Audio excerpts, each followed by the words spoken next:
अब यहाँ पे हम लोग जो टॉपिक आज करने वाले हैं वो है एप्लीकेशन ऑफ गॉस लॉ। आपके हम लोगों ने पहले गॉस लॉ पढ़ लिया है, एरिया वेक्टर पढ़ लिया है, ये सारी चीज़ें हम पढ़ चुके हैं। और जो आपके नीट के सिलेबस में एनटीए ने जो दिया है उसमें क्लियरली ये वर्ड मेंशन है एप्लीकेशन ऑफ गॉस लॉ। और हर साल यहाँ से एक ना एक क्वेश्चन आता ही आता है एप्लीकेशन ऑफ गॉस लॉ से। और जनरली हमको यहाँ पे इसकी 3 एप्लीकेशन पढ़नी है। पैक पढ़नी है हमको, एक उसके स्ट्रेट वायर के लिए, एक पढ़नी है प्लेन शीट के लिए, एक लेनी है हमको स्फेरिकल शेल के लिए, और एक स्फेरिकल एक या स्फीयर के लिए भी हमको पढ़नी है, जिसमें जनरली आपसे क्या है ग्राफ पूछता है। ठीक है, तो अभी हम लोग करने जा रहे हैं पहले फॉर प्लेन वायर। पहले किसके लिए कर रहे हैं हम लोग? वायर के लिए। तो अगर मैं यहाँ पे कोई एक वायर लेता हूँ, कैसा वायर है? यूनिफॉर्म वायर है। यूनिफॉर्म वायर है जिसपे चार्ज कितना है? Q। अब मुझे अगर क्या है इस वायर को इनक्लोज करना है, क्योंकि जब मैंने आप लोगों को गॉस लॉ बताया था, गॉस लॉ में बताया है कि हम लोगों को क्या करना पड़ता है, उसको इनक्लोज करना पड़ता है। तो क्या बनाएंगे हम लोग यहाँ पे? इसकी गॉसियन सरफेस। तो ये जो ग्रीन कलर से दिख रहा है ये क्या है? इसकी गॉसियन सरफेस। और पॉजिटिव के लिए जो इलेक्ट्रिक फील्ड लाइंस होती हैं वो कैसे जाती हैं? Radially outwards. और एरिया वेक्टर के लिए भी मैंने आप लोगों को बताया, एरिया वेक्टर भी क्या होता है आपका? Radially outward. तो ये क्या है? ds area vector. और ये आपका क्या है? इलेक्ट्रिक फील्ड की डायरेक्शन है।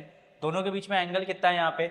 अब यहाँ पे अगर आप देखोगे सरफेस 1, ये कर्व सरफेस, सरफेस 2 और ये सरफेस नंबर 3, 3 सरफेस हैं आपकी। तीनों सरफेस के लिए आपको अलग अलग फ्लक्स निकालना होगा, और तीनों फ्लक्स को आप ऐड कर देंगे तो आप कहाँ वहाँ से क्या निकाल लेंगे? इलेक्ट्रिक फील्ड निकाल लेंगे।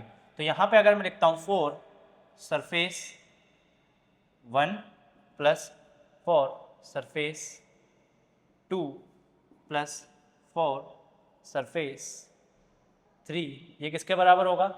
मतलब φ1। ये क्या है सिंबल किसका? ये क्लोज्ड का। तो सरफेस 1 के लिए φ1 E dot dA1 plus E dot dA2, surface 2 के लिए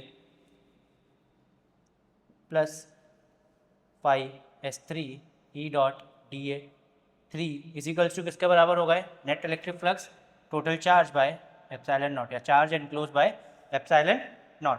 अब इन दोनों के बीच में अगर मैं सरफेस 1 के लिए लेता हूँ तो इलेक्ट्रिक फील्ड की डायरेक्शन तो यही रहेगी, बट एरिया वेक्टर क्या होगा? आउटवर्ड्स।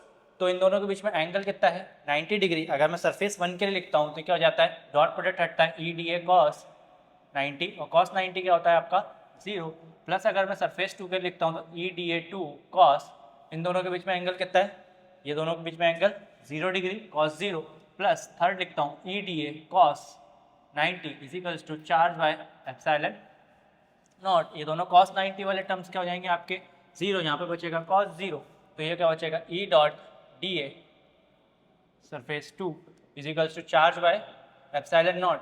तो अगर इसको आप कर्व सरफेस क्या होता है, इसका इंटीग्रल करेंगे डी ए, यहाँ से क्या जाएगा? 0 से लेके 2 pi R L charge by epsilon naught. तो हो जाएगा E dot 2 pi R L is equals to charge by epsilon naught. और यहाँ से इलेक्ट्रिक फील्ड का जो फॉर्मूला आएगा charge by 2 pi R L epsilon naught. एक फॉर्मूला तो आपका ये हो गया, एक फॉर्मूला आपका ये हो गया।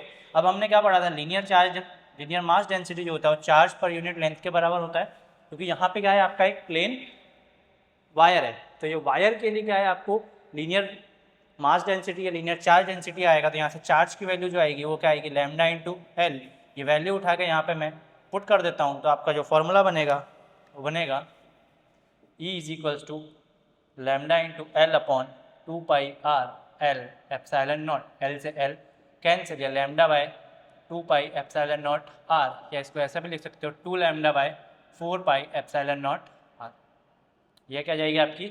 एक वायर के लिए इलेक्ट्रिक फील्ड। ठीक है,